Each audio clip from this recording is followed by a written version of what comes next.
हर महादेव प्रिय दर्शकों, बात आज हम करने जा रहे हैं मेष राशि की इस वीडियो में। और बात वीडियो में विषय वो रहेगा जो बहुप्रतीक्षित था, आपको बेसब्री से इंतजार था। वो विषय है राहु केतु परिवर्तित हो चुके हैं 30 अक्टूबर को।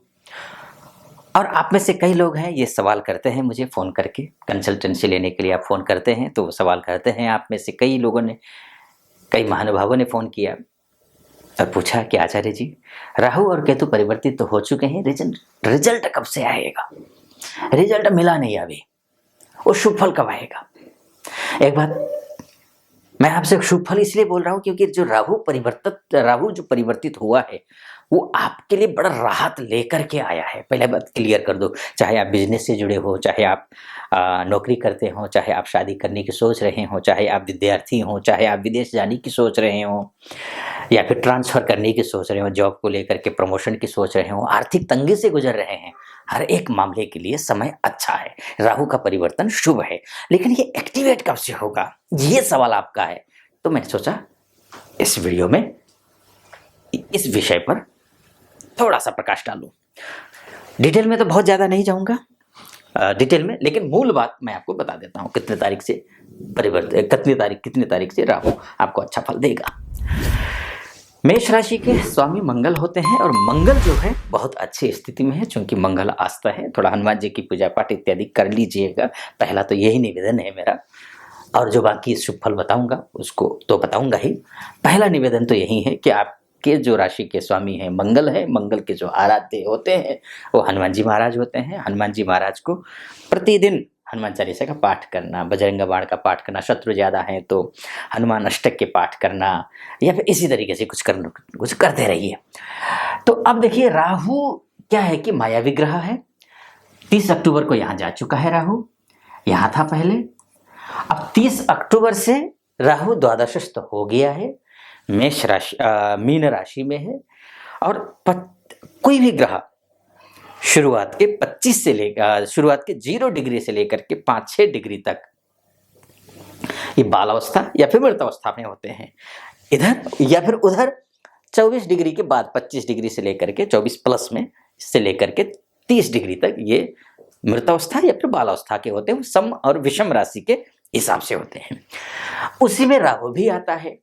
और जब भी ग्रह बालावस्था का हो, मृतावस्था का हो, तो वो कमजोर होता है, वो शुभ फल नहीं देता है। जैसे कि आप भी कहीं जाओगे, किसी के घर में, अन्योन व्यक्ति के घर में जाओगे, अनकंफर्टेबल फील करोगे। उसी तरीके से राहु कमजोर अवस्था में है। अब कमजोर अवस्था में कब तक है? अच्छा, राहु की एक विशेषता है, सभी ग्रह तो मैंने जैसे आपको कहा इधर 5-6 डिग्री तक, उधर जो है ना 30 डिग्री से लेकर के 30 डिग्री तक होते हैं अच्छे।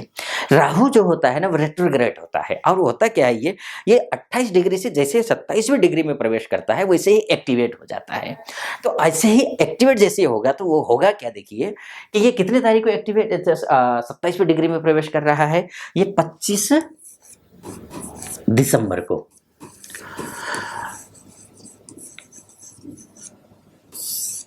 25 दिसंबर को जैसे 28 डिग्री को प्रवेश करके 27वीं डिग्री में प्रवेश कर जाएगा। जैसे ही प्रवेश करेगा वैसे ही एक्टिवेट होगा। सारा जो भी मैंने कहा ना, आप चाहे किसी भी जीवन के किसी भी पहलुओं पर, किसी भी बिंदुओं पर अगर किसी परेशानी से आप घिरे हुए हैं, उन परेशानियों में कुछ ना कुछ समाधान लेकर के आएगा ये राहु। सभी के साथ यही घटना घटेगी ये बिल्कुल जरूरी नहीं है,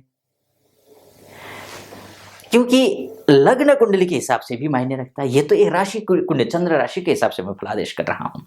अब चंद्र राशि के हिसाब से तो जो है ना, आपके जैसे है मेष राशि के जो व्यक्ति हैं वो इस धरती में कम से कम भी 70 करोड़ है।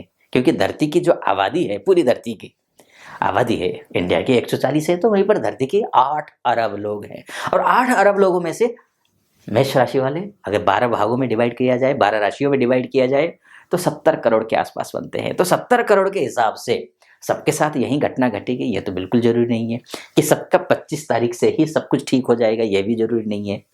इसलिए ये कुंडली जो होती है ना, जैसे हर व्यक्ति का एक डीएनए अलग होता है ना, उसी तरीके से हर व्यक्ति की कुंडली 1 सेकंड के अंतर से भी इधर उधर अगर जन्म होता है तो उसका डीएनए अलग हो जाता है, यानी कि उसकी कुंडली अलग होती है। जब कुंडली अलग है, राशि एक ही है, लेकिन कुंडली अलग हो सकती है, लग्न अलग हो सकता है, दशाएं अलग हो सकती हैं। राहु आपकी कुंडली में कमजोर हो सकता है, मृतावस्था में हो सकता है, बाल अवस्था में हो सकता है, या कुछ भी हो सकता है, षडबल में कमजोर हो सकता है, दिग्बल में, कालबल में, कहीं भी कमजोर हो सकता है। या बृहस्पति आपका कमजोर हो, क्योंकि बृहस्पति के घर में राहु जाकर के बैठा हुआ है ना, तो बृहस्पति के समान वो फल देगा। तो अगर मान के चलिए राहु तो मजबूत है लेकिन बृहस्पति कमजोर है, तब भी दिक्कत है, क्योंकि बृहस्पति से राहु को मजबूत नहीं होना चाहिए, अन्यथा ये तांडव मचा के रख देता है, बड़ा नुकसान करेगा, ये बहुत नुकसान करेगा। अगर मानकर चलिए कि अच्छा होने के बाद, जैसे मैं कह रहा हूं ना कि अच्छा होगा, बजाय उसके अच्छा होने के अगर बुरा हो रहा है, तो समझ लेना आप कि आपके लग्न कुंडली में राहु बृहस्पति से मजबूत है। अब बृहस्पति से राहु मजबूत होने का मतलब यह है, ये पूरा द्वादशस्थ राहु है। द्वादशस्थ राहु अनावश्यक टेंशन, अनावश्यक भागदौड़ करवाता है, मानसिक परेशानी देता है। अगर आप विदेश से रिलेटेड हैं, एमएनसी में काम करते हैं, विदेश जाने की तैयारी कर रहे हैं, आप जो है ना अन्य प्रकार की इम्पोर्ट एक्सपोर्ट का कार्य करते हैं विदेश में, तब तो ठीक है। अगर आप डोमेस्टिक काम कर रहे हैं तो आपके लिए नुकसानदायक है। इसीलिए आपका बृहस्पति जो है ना मजबूत होना चाहिए। इसीलिए आपके आसपास में कोई अच्छे योग्य एस्ट्रोलॉजर हों, आप उनसे आप परामर्श लीजिए कि कहीं ऐसा तो नहीं कि सब कुछ ठीक नहीं हो रहा है। तो ऐसा भी हो सकता है कि बृहस्पति कमजोर हो, राहु मजबूत हो। जैसे कि आप अपने घर है, अपने घर में कोई आपसे ज्यादा आपसे दुश्मनी रखता हो और आपके घर में आकर के बैठ गया, लेकिन वो आपसे ज्यादा पावरफुल है, तो आप तो अनकंफर्टेबल करोगे, आप जो मन चाहो वो कर नहीं पाओगे। वहीं राहु के हाल है। राहु और बृहस्पति जो है अच्छे नहीं है एक दूसरे के लिए, लेकिन ये राहु जो है छाया ग्रह है, ये जिसके साथ बैठेगा वो उसी के जैसा फल देता है, बशर्ते वो उसके अंडर में रहे। बृहस्पति को मजबूत रखना जरूरी है। तो ये है। अगर या फिर आपके आसपास में कोई एस्ट्रोलॉजर नहीं है तो नीचे नंबर होंगे, उस नंबर पे कॉल करके आप मुझसे भी, आप हमारे प्रतिनिधि से बात कर लीजिए। प्रतिनिधि से बात करके मुझसे बात करने के लिए आप अपॉइंटमेंट ले सकते हैं, आप फिर अपनी कुंडली का विश्लेषण करवा सकते हैं। तो मूलतः एक तो हर एक मामले के लिए 25 दिसंबर का समय शुभ है। दूसरा, अगर आप जॉब करते हैं, फाइनेंशियली स्ट्रगल कर रहे हैं, मेहनत आप कर रहे हैं, लेकिन फल कोई और ले रहा है, उसका मतलब क्रेडिट किसी और को मिल रहा है, या फिर पैसे का लेन देन की वजह से परेशानी है, स्ट्रेस बना हुआ है, तो ऐसी स्थिति में आपका जो राहु है ना, राहु के नक्षत्र में, राहु का नक्षत्र अर्थात शतभिषा नक्षत्र में ये जो शनि महाराज है ना, ये कब प्रवेश कर रहे हैं? ये 24 नवंबर को, 24 नवंबर को जैसे ही आप यहां देख रहे होंगे, 24 नवंबर को जैसे ही शनि महाराज शतभिषा नक्षत्र में प्रवेश करेंगे। और जो शतभिषा नक्षत्र किसका नक्षत्र है? राहु का नक्षत्र है।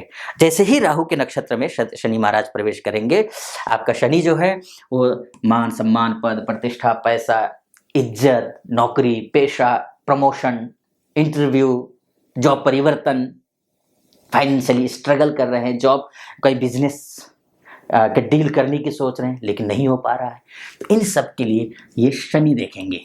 अब जैसे ही शनि महाराज देखेंगे, जैसे ही शनि महाराज राहु के नक्षत्र में जाएंगे, सब, क्योंकि शनि और राहु आपस में मित्र ग्रह हैं।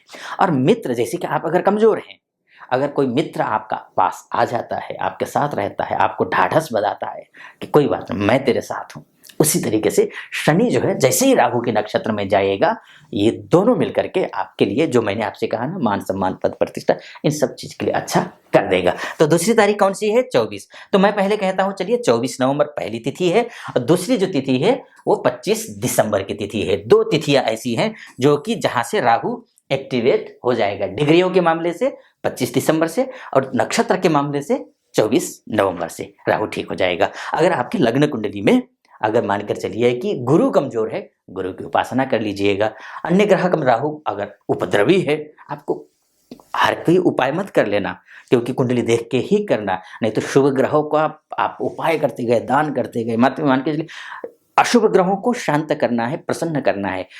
शुभ ग्रह है, कमजोर हैं, तो उनको मजबूत करना है, ये ध्यान रखना है। उपाय भी अनेक तरीके से होते हैं, आप हर कुछ उपाय भी मत कर लीजिएगा। अन्य वीडियो में मैंने बता रखा है, आप उनको भी फॉलो कर सकते हैं। फिलहाल इस वीडियो को मैं यहीं पर समाप्त करता हूं।